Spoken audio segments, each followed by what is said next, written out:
On a un des parents qui nous a déjà dit les petits culottés, c'est la meilleure invention après le Minster.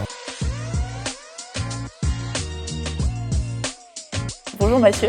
Bonjour Pauline. Déjà merci d'avoir accepté notre invitation pour tourner ce premier épisode de notre nouvelle série Profil dans lequel on va à la rencontre de créateurs et de créatrices de marques comme toi qui a fondé les Petits Culottés en 2018. Ravi de découvrir les locaux de JC Deco, donc enchanté d'être avec vous et ici aujourd'hui. 3 emojis, 3 questions en 3 minutes. Eh ben on attaque. Smiley. Emoji sourire on pourrait dire. Pour parler un peu de tes réussites avec les Petits Culottés. Avant tu étais directeur commercial il me semble. Comment est-ce qu'on en arrive à tout quitter pour lancer sa marque de couches? Je ne l'ai pas fait tout seul. Avec Joanne, on est 2 amis d'enfance, donc c'est avant tout une aventure humaine. Un 24 décembre 2018, il m'a appelé, écoute, il m'a dit là je le sens, il se passe quelque chose, il n'y a pas de réglementation sur le marché des couches beau bébé. Vous voyez, attention, il y a du glyphosate dans les couches, etc. Il y a forcément quelque chose du coup à créer. Et là, c'était le début de l'aventure. Et pourquoi forcément aller vers ce secteur-là de la puériculture? Alors nous, en fait, chez les Petits Culottés, on a 2 produits, on a les couches et le lait. Et en fait, notre souhait était de créer les meilleurs produits possibles. C'est-à-dire sur les couches, le niveau de toxicité le plus faible possible, le plus absorbant. Et sur le lait infantile, la meilleure qualité, le moins transformé possible. Sauf que quand tu as ces 2 types de cahiers des charges, tu as un produit qui va coûter beaucoup plus cher du coup à produire, à peu près 40%. Et c'est là, à ce moment-là, on a eu l'idée de faire du circuit court. C'est-à-dire que ça part de l'usine de fabrication dans les Vosges pour être livré directement chez les parents.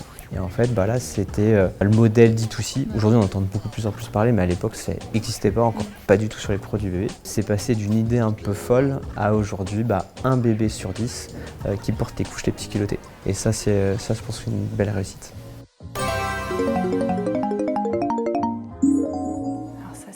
Le mobilier urbain qu'on est Là, chez JC Deco. On a la bonne maison. Qu'est-ce qui fait qu'on choisit l'affichage comme média pour diffuser son affiche? On est connu par les parents. Par contre, par les grands-parents ou les futurs parents, beaucoup moins.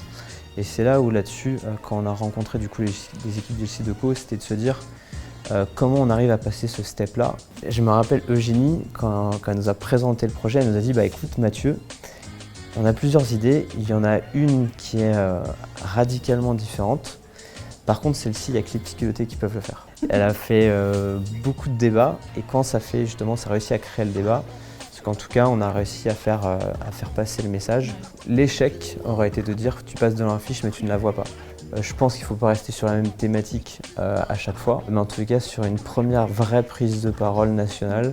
Pour le coup, je pense que c'est un sur bon succès. Une campagne comme ça, à grande ampleur, ça se voit. Hâte d'aller sur les prochaines. Enfin, vous aviez fait une campagne il y a quelques années avec notre programme Nurture qui accompagne les startups justement. Est-ce que tu peux nous parler un peu de ça, peut-être cette expérience-là? On était vraiment sur du local. Historiquement, on a démarré l'aventure des Petits Culottés avec les couches fabriquées dans les Vosges. Aujourd'hui, il y a quasiment un bébé sur 3 qui porte les couches les Petits Culottés dans les Vosges, donc un impact très très très fort et une fierté locale. Enfin, on a un des parents qui nous a déjà dit les Petits Culottés, c'est la meilleure invention après le Minster. Donc on a voulu leur rendre et on avait créé plusieurs campagnes déclinées avec la flamme couche. Donc c'est des choses qu'on est capable de faire pour le coup avec JC Deco.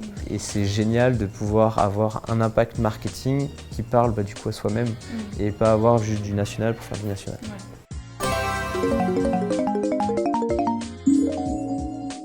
Cœur. C'est vrai que quand on s'imagine le quotidien d'un chef d'entreprise, on imagine des missions assez diverses. Qu'est-ce que tu préfères dans ce quotidien-là de chef d'entreprise? Le moment où on prend le plus de plaisir, c'est quand on vient rencontrer les parents. Vu qu'on est en modèle D2C, on ne les voit pas souvent, donc on les rencontre dans le cadre des salons. Et c'est eux qui viennent nous donner le reflet de nous-mêmes, de ce qu'on est capable de faire en termes de communication. Et pour le coup, c'est juste génialissime.